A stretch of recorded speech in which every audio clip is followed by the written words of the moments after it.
नमस्कार दोस्तों, मेरा नाम है रवि चौधरी और आज इस वीडियो में हम फंडामेंटल राइट्स की ट्रिक्स के बारे में बात करने वाले हैं। इस वीडियो को लास्ट तक देखना, ये मेरा प्रॉमिस है कि आप फंडामेंटल राइट्स कभी नहीं भूलोगे। तो इस ट्रिक को याद करने के लिए हम दो कैरेक्टर्स का यूज़ करेंगे, एक का नाम है रामू और दूसरे का नाम है श्यामू। तो एक दिन रामू और श्यामू एक पार्टी में मिलते हैं, दोनों का इंट्रोडक्शन होता है, दोनों लोग आपस में बात करते हैं और बात करके दोनों को लगता है कि हमारी सोच काफ़ी इक्वल है, काफ़ी समान है। तो दोनों आपस में दोस्त बन जाते हैं। पार्टी खत्म हो जाती है, दोनों अपने अपने घर चले जाते हैं। तो एक दिन रामू श्यामू को कॉल लगाकर अपने घर खाने पर इनवाइट करता है। दोनों साथ में भोजन करते हैं। खाना खाते समय श्यामू की नज़र रामू की वॉच पर पड़ती है और श्यामू को वह घड़ी बहुत पसंद आती है और उसकी तारीफ करता है। खाना खत्म होने के बाद श्यामू रामू के घर से जाने की आज्ञा लेता है। तो रामू श्यामू को गिफ्ट में अपनी वह वॉच दे देता है जो श्यामू को बहुत पसंद आई थी। और रामू श्यामू से बोलता है कि तुम्हें आज से मेरी हर एक चीज़ इस्तेमाल करने का अधिकार है, तुम इसके लिए स्वतंत्र हो, तुम्हें हर एक चीज़ को इस्तेमाल करने की फ्रीडम है। और इसके बाद में श्यामू अपनी गिफ्ट लेकर घर चला जाता है। अब काफ़ी समय हो गया श्यामू की रामू से बात नहीं होती है, तो उसे लगता है कि भाई काफ़ी समय हो गया है, तो रामू से अब बात करनी चाहिए। जब वो रामू को कॉल लगाता है तो उसका फ़ोन स्विच ऑफ जाता है। तो श्यामू को इस चीज़ की बड़ी चिंता होती है कि भाई पता नहीं रामू को क्या हो गया। तो उसे लगता है कि घर चलकर देखना चाहिए। तो श्यामू रामू के घर जाता है तो वहाँ पर देखता है कि रामू जो है अपने एक बहुत छोटे से बच्चे को पीट रहा है। जब श्यामू रामू से पूछता है कि भाई हुआ क्या है, छोटे से बच्चे को पीट क्यों रहा है, तो रामू बोलता है कि यार घर की स्थिति पहले ही बहुत खराब है और ऊपर से ये कुछ काम धंधा भी नहीं करता है। अरे घर से कम निकल के जाएगा, दो पैसे कमा कर लाएगा तो घर में से कुछ काम तो चलेगा। तो श्यामू रामू को समझाता है कि देख भाई, अभी इसकी उम्र 14 साल भी नहीं हुई है। तू जानता है 14 साल या फिर उससे कम उम्र के बच्चे से काम करवाना कानूनी अपराध है और तू इसका शोषण कर रहा है और मैं इसका शोषण होने नहीं दूंगा। तो रामू श्यामू की बात मान जाता है। तो श्यामू रामू को अपने पास बिठाता है और पूछता है कि बात क्या हुई है। तो रामू बताता है कि पैसे की बहुत ज़्यादा तंगी चल रही है। तो श्यामू बोलता है कि भगवान पर भरोसा रख और थोड़ा सा धार्मिक बन, बच्चे को अच्छी एजुकेशन दे जिससे ये बच्चा पढ़ लिख कर बड़ा आदमी बने, पैसा कमाए और प्रॉपर्टी खरीदे। अगर ये बच्चा पढ़ा लिखा होगा तो अपने अधिकार के लिए लड़ सकेगा। तो अब देखते हैं कि ये जो सारे आर्टिकल्स हैं ये हमें याद कैसे रहेंगे। तो ये है राइट टू इक्वलिटी, समानता का अधिकार। ये आता है हमारा आर्टिकल 14 से लेकर 18 के बीच में। तो इसे याद कैसे रखेंगे कि जब श्यामू और रामू जिस पार्टी में मिलते हैं तो उन लोगों को लगता है कि हमारी सोच जो है वो एकदम इक्वल है, एकदम समान है। तो यहाँ से हमें याद हो जाएगा कि इसमें राइट टू इक्वलिटी की बात हो रही है।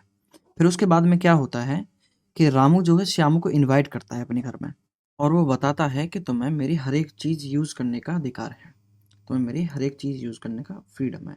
तो यहाँ से हम याद रखेंगे राइट टू फ्रीडम।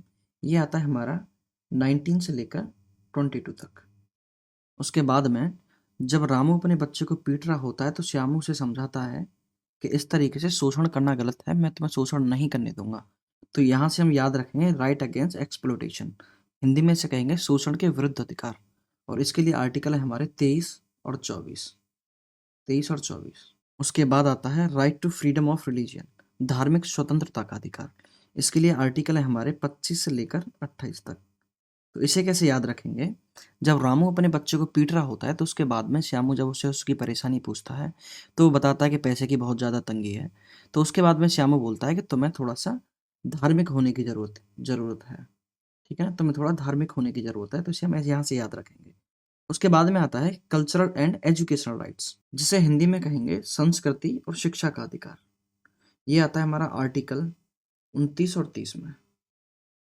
इसे याद रखेंगे कि जब बच्चे को पीटने के बाद में जब उसे बोलता है कि तुम्हें थोड़ा सा धर्म की तरफ ध्यान देना चाहिए और अपने बच्चे को पढ़ाना चाहिए, तो यहाँ से हम याद रखेंगे कि कल्चरल एंड एजुकेशनल राइट्स के बारे में बात करता है। उसके बाद में आता है राइट टू प्रॉपर्टी, जिसके लिए आर्टिकल है 31। इसे हिंदी में कहेंगे संपत्ति का अधिकार। तो ये राइट टू प्रॉपर्टी है, अब ये हमारा फंडामेंटल राइट्स के अंदर नहीं आता, अब इसे लीगल राइट कहा जाता है और ये आर्टिकल 301 के अंदर आता है। अब ये एक फंडामेंटल राइट नहीं है, मतलब ये एक विधिक अधिकार है। विधिक अधिकार मतलब लीगल राइट। उसके बाद में आता है राइट टू कॉन्स्टिट्यूशनल रेमेडीज, जिसे हिंदी में कहेंगे संवैधानिक उपचारों का अधिकार। इसके लिए आर्टिकल 32 है। और इसे याद कैसे रखेंगे, जब रामू अपने बच्चे को पीट रहा होता है तो उस समय श्यामू बोलता है कि जब तेरा बच्चा ये पढ़ लिख जाएगा उसके बाद में अगर इसके अधिकारों का हनन होगा तो ये डायरेक्ट आर्टिकल 32 के तहत सुप्रीम कोर्ट जा सकेगा। Supreme court. और वहाँ पर अपने अधिकारों के बारे में बता सकेगा कि इस वजह से मेरा अधिकार का हनन हो रहा है, कृपया मेरी रक्षा करें। तो ये किस में आता है? हमारा आर्टिकल 32 में। तो अब हमारे टोटल जो फंडामेंटल राइट्स हैं वो 6 हैं। टोटल फंडामेंटल राइट्स कितने हैं? 6। ये जो हमारा राइट टू प्रॉपर्टी था, राइट टू प्रॉपर्टी, इसे 44वें संशोधन के द्वारा, 44वां संविधान संशोधन के द्वारा जो 1978 में हुआ था, उस टाइम पे जो सरकार थी मोरारजी देसाई की थी, मोरारजी देसाई। तो उस समय पर इसे हटाकर 300 ए, आर्टिकल 300 ए के तहत इसे लीगल राइट बना दिया गया था। लीगल राइट मतलब इसे कहेंगे हम कानूनी अधिकार या विधिक अधिकार, विधिक अधिकार। तो ये क्लास यहीं समाप्त होती है। इसके नेक्स्ट पार्ट में हम आर्टिकल 12 से 32 तक सभी आर्टिकल्स को ट्रिक से याद करेंगे। अगर आपको ये वीडियो पसंद आई है तो प्लीज़ वीडियो को लाइक और शेयर करें और चैनल को सब्सक्राइब करें। मिलते हैं नेक्स्ट क्लास में, तब तक के लिए अपना ध्यान रखिए। Thank you. जय हिंद।